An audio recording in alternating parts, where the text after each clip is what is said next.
Hello everyone, welcome to learn with Shefali. तो आज हम ग्लिम्पस ऑफ इंडिया के अंदर एक पोयम हमें गिवन है, दैट इज़ द ट्रीज। उसके बारे में हम पढ़ने वाले हैं। बहुत ही इंटरेस्टिंग पोयम है। सबसे पहले वीडियो स्टार्ट करने से पहले, पोयम पढ़ने से पहले हम इनके ऑथर के बारे में पढ़ लेते हैं कि आखिर ऑथर कौन है। इसके आपको नाम पता होना चाहिए क्योंकि एमसीक्यूज वगैरह में पूछा जा सकता है। एंड्रीना रिच, तो ये इन्होंने इस पोयम को लिखा है। इनके बारे में हमें थोड़ी सी इंफॉर्मेशन गिवन है कि Adrienne Rich was born in Baltimore, Maryland, USA in 1929. She is the author of the nearly 20 volume of the poetry and has been called a feminist. ये एक फेमिनिस्ट है, ठीक है। मतलब कि ये वुमेन्स को सपोर्ट करने में, उनकी लाइफ के बारे में लिखती हैं, ठीक है। तो ये वाली जो पोयम है ये एक सिंबॉलिक पोयम है। सिंबॉलिक पोयम का मतलब क्या होता है कि ऑथर जो है बोलना कुछ चाहती हैं। ये पोयम हमें बताती कुछ और है, लेकिन वो किसको रिप्रेजेंट करती हैं? वुमेन को कंपेयर कर दिया। सिंबॉलिक पोयम है ये, ठीक है। ये ट्रीज के बारे में लिखा हुआ है, लेकिन रिप्रेजेंट क्या कर रहा है? ट्री वुमेन को, ठीक है। ओके, तो हम लाइन बाय लाइन शुरू करते हैं फर्स्ट स्टेंजा से। The trees inside are moving out into the forest that were empty all these days. अब क्या बोला जा रहा है इसमें? दो लाइन करके हम पढ़ेंगे, ठीक है। The forest inside, फॉरेस्ट जो है अंदर है। किसके अंदर है? घर के अंदर है। Are moving out into the forest, अब वो अंदर हैं, घर के अंदर ट्रीज हैं और वो अब क्या कोशिश कर रहे हैं? फॉरेस्ट में जाने की कोशिश कर रहे हैं। Move out into the forest, the forest that was empty all these days. तो इस टाइम पे क्या है, इन दिनों में क्या है? फॉरेस्ट एम्प्टी है। देखो, जहाँ पे ट्रीज नहीं होंगे तो उसको फॉरेस्ट बोलना सही नहीं है, बिकॉज फॉरेस्ट में सबसे इंपॉर्टेंट चीज़ क्या होती है? दैट इज ट्रीज, ठीक है। अगर ट्रीज ही नहीं है फॉरेस्ट के अंदर तो वो किस बात का फॉरेस्ट हुआ? ओके, तो एम्प्टी है फॉरेस्ट और ट्रीज जो है वो घर से बाहर निकल रहे हैं फॉरेस्ट में, ठीक है। तो मतलब अब हमें इसमें ट्रीज के बारे में बोल रखा है, लेकिन हमें ये एक सिंबॉलिक मीनिंग इसका क्या निकलता है कि वुमेन जो है वो घर के अंदर हैं। वुमेन जो हैं वो घर के अंदर बंद हैं। अब वो क्या कोशिश कर रही हैं? वो फॉरेस्ट में, मतलब घर से बाहर निकलने की कोशिश कर रही हैं। पुराने टाइम में क्या होता था कि लड़कियां घर से बाहर नहीं निकल पाती थी, वुमेन जो है घर से बाहर नहीं निकल पाती, तो वही चीज़ इसमें बोली गई है, ठीक है। Forest that were empty all these days, इसका सिंबॉलिक मीनिंग हो जाता है कि वुमेन्स जो हैं वो कहीं भी रोड वगैरह पे कहीं भी दिखाई नहीं देती थी, क्योंकि वो हमेशा से ही अंदर रही हैं। अब वो क्या कोशिश कर रही हैं? वो बाहर निकलने की कोशिश कर रही हैं। Where no birds could sit, no insects hide, no sun bury its feet in shadow. अब फॉरेस्ट में अगर ट्रीज ही नहीं होंगे तो कोई बर्ड भी नहीं बैठेगी पेड़ों पे, ठीक है, क्योंकि बर्ड्स कहाँ पे बैठती है? ट्रीज पे बैठती हैं। No insects hide, no insect hide का क्या मतलब हो जाता है कि कोई भी इनसाइड इंसेक्ट्स, मतलब छोटे छोटे जो कीड़े होते हैं ना, वो ट्रीज के जड़ों में जाके या उन पे हाइड नहीं कर पाएंगे अपने आप को, क्योंकि ट्रीज ही नहीं होंगे। नो सन बेरी, बेरी का मतलब होता है hide, it's feeds in shadow. जो सन रेज ऊपर से पड़ रही होगी ना, तो वो भी हाइड नहीं हो पाएगी in the feeds, it's feeds in shadows. मतलब कि आपको साइड में पिक्चर दिखा दूंगी कि मतलब जो शेडो पड़ रही होती है ट्रीज से गुजरती हुई, ऐसा लगता है कि फीड है, किसके? सन के फीड है, ठीक है। The forest that was empty all these nights will be full of trees by morning. Important line. तो फॉरेस्ट जो है वो एम्प्टी है, रात तक एम्प्टी है, लेकिन वो मॉर्निंग में क्या हो जाएंगे? फॉरेस्ट जो है फुल ऑफ ट्रीज हो जाएगा, ठीक है। तो अब इसका मतलब समझ लेते हैं। अब तक हमने ये पढ़ा कि ट्रीज जो है वो बाहर निकलने की कोशिश कर रहे हैं, मतलब वुमेन्स जो है वो घर से बाहर निकलने की कोशिश कर रही हैं। वुमेन्स जो है उन दिनों में स्ट्रीट पर, रोड्स वगैरह पे दिखाई नहीं देती थी, ठीक है। तो इसीलिए अब क्या कर रही हैं? वुमेन्स जो हैं वो बाहर निकल रही हैं, ठीक है, बाहर निकलने की कोशिश कर रही हैं। रात तक क्या था? वो कोशिश कर रही थी, मतलब the forest that was empty all these nights, रात तक उन रोड्स पे एक भी वुमेन जो है वो दिखाई नहीं देती है। लेकिन मॉर्निंग में विद फुल ऑफ ट्रीज, मतलब फुल ऑफ वुमेन्स बाहर निकल पाती हैं, कि अगले दिन जो है वो मॉर्निंग में सारी वुमेन जो है वो घर से बाहर निकल जाती हैं। ठीक है, इसमें यही बोला गया, वुमेन को रिप्रेजेंट किया गया है कि पहले घरों में रहती थी वो, अब अगली मॉर्निंग क्या हो रहा है कि स्ट्रीट पर, रोड्स वगैरह पे वुमेन दिखाई दे रही हैं, तो वो कोशिश कर रही हैं बाहर निकलने की घरों से। ठीक है, जो भी उन पर रिस्ट्रिक्शंस वगैरह होती हैं। ओके, नेक्स्ट देखते हैं, all nights the roots work to disengage themselves from the cracks in the veranda floor। इन 3 लाइन का मतलब पढ़ते हैं, all nights the roots works.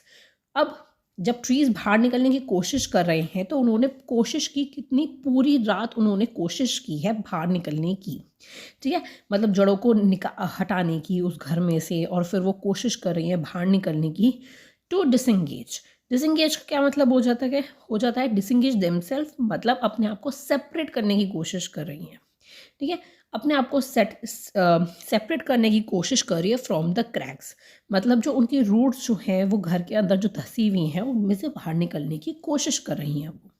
In the वरांडास floor, मतलब कि जो रूफ प्लेटफॉर्म होता है ना घर के आउटसाइड, वहाँ से वो निकलने की कोशिश कर रही हैं। ओके, वरांडा फ्लोर से, in the veranda floor. Okay, तो इसमें अब क्या बोला गया है कि वुमेन जो है वो पूरी रात कोशिश करती रही बाहर निकलने की, अपने आप को सेपरेट करने की घर, और इन द वरांडा फ्लोर पे, ठीक है, जो रूफिंग प्लेटफॉर्म होता है आउटसाइड द हाउस, वहाँ पर वो कोशिश कर रही हैं बाहर निकलने की।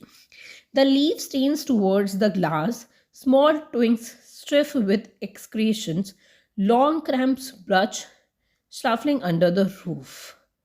Okay, the leave stains, stain का क्या मतलब होता है, मेक एफर्ट्स टू मूव। ठीक है, अब लीव्स क्या कर रही हैं, वो मूव करने की कोशिश कर रही है, एफर्ट्स कर रही है मूव करने की टूवर्ड्स द ग्लास, मतलब जो वहाँ पे ग्लास लग रहा होगा उससे बाहर निकलने की वो कोशिश कर रही है, एफर्ट्स कर रही हैं। ठीक है, लीव्स, स्मॉल ट्विंग्स, ट्विंग्स का मतलब हो जाता है स्मॉल स्टेम्स, छोटी छोटी जो स्टेम्स होती हैं वो। एक्सक्रीशन का मतलब हो जाता है कि एफर्ट्स लगा रही हैं वो बहुत ज़्यादा वाला। ठीक है, स्मॉल स्ट्रीम्स जो होती हैं वो एफर्ट्स लगा रही हैं बाहर निकलने की।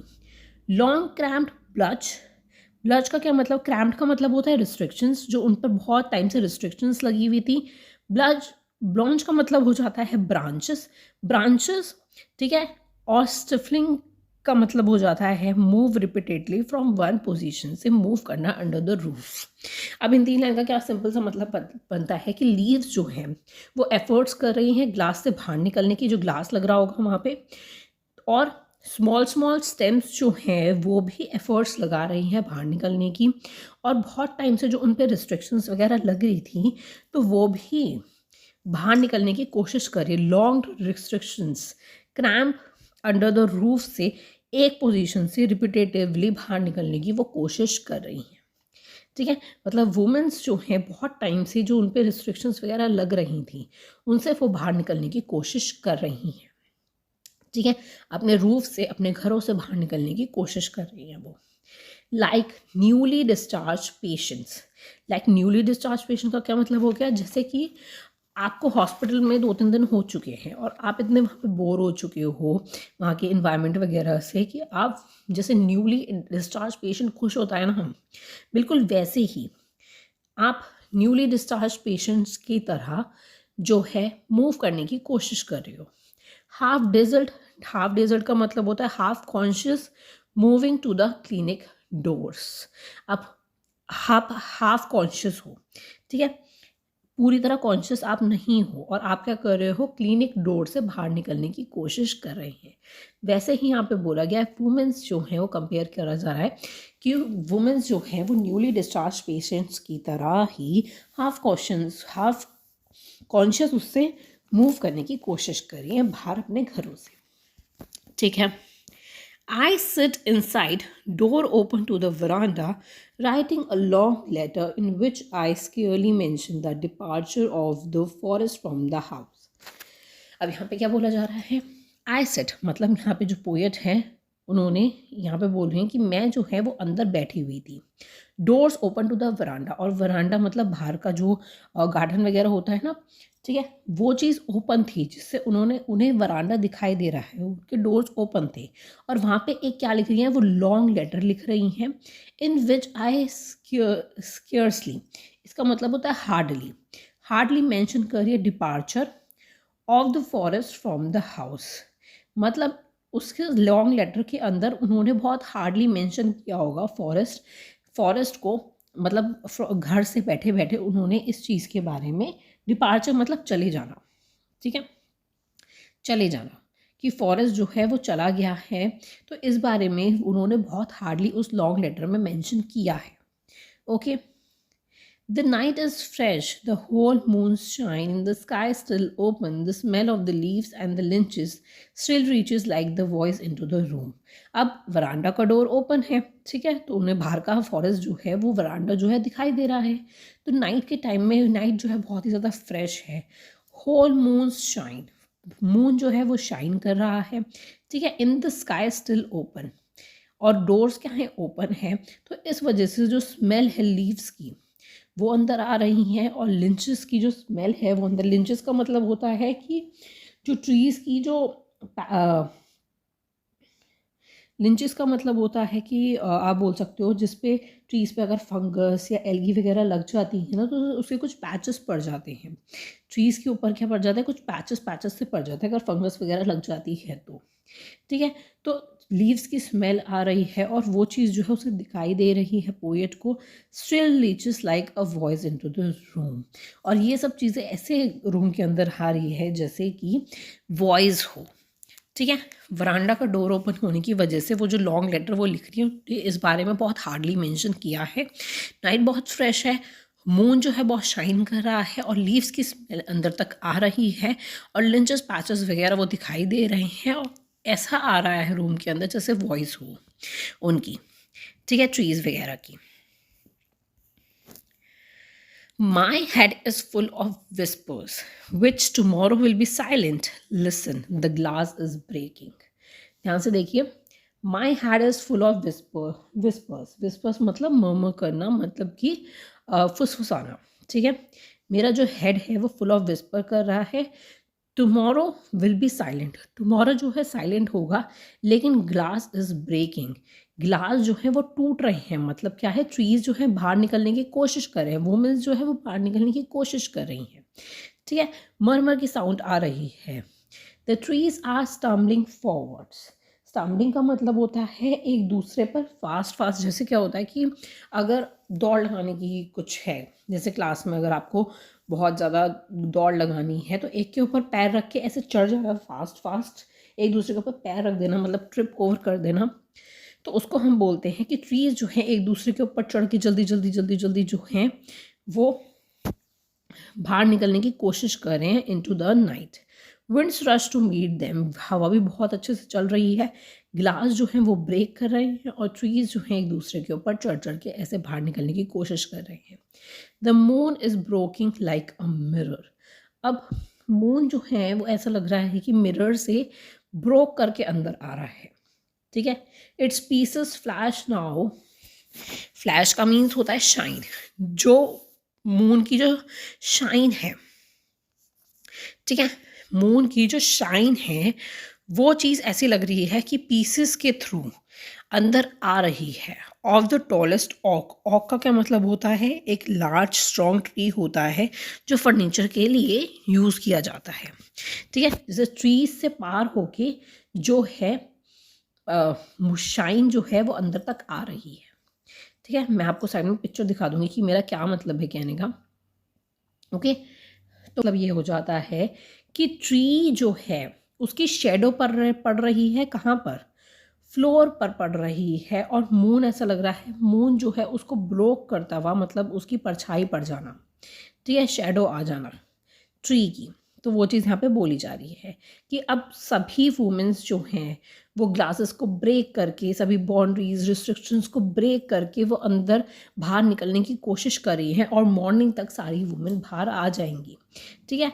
तो एडिनरी रिच ने वुमेन को रिप्रेजेंट किया है कि वो अब बाहर निकल चुकी हैं। पहले ज़माने में यही चीज़ होती थी कि वुमेन्स जो हैं वो घर के अंदर ही रहा करती थी, कभी बाहर नहीं निकला करती थी, लेकिन अब ऐसा चल रहा है कि वुमेन्स भी घर से बाहर निकल सकती हैं, ठीक है। तो यही चीज़ हमें यहाँ पे बताई गई थी। यहाँ पे कुछ वर्ड मीनिंग्स दे रखे हैं, आप देख सकते हैं।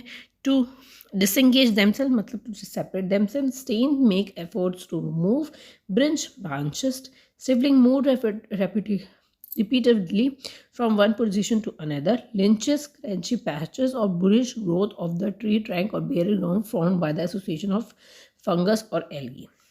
ठीक है, इतना क्लियर है। तो ये एक छोटी सी पोयम थी, बहुत इजी पोयम है, इसमें ऐसा कुछ हमें कुछ खास नहीं दे रखा है इस पोयम में, बस वुमेन को थोड़ा सा रिप्रेजेंट किया जा रहा है। ठीक है, कि वो अब बाहर निकल चुकी है, वही सेम लाइन यहाँ पे बोली जा रही है बार बार। ओके, नेक्स्ट वीडियो में हम क्या करेंगे, इसके थिंकिंग अबाउट द पोयम के क्वेश्चन आंसर्स हम करेंगे, बिकॉज इंपॉर्टेंट पोयम है, वुमेन के बारे में पोयम है, तो ये क्वेश्चंस हम ज़रूर करेंगे नेक्स्ट वीडियो में। वीडियो पसंद आई हो तो लाइक ज़रूर कर दीजिएगा, चैनल भी पसंद आ रहा हो तो सब्सक्राइब करना मत भूलिएगा। Thank you so much for watching, bye.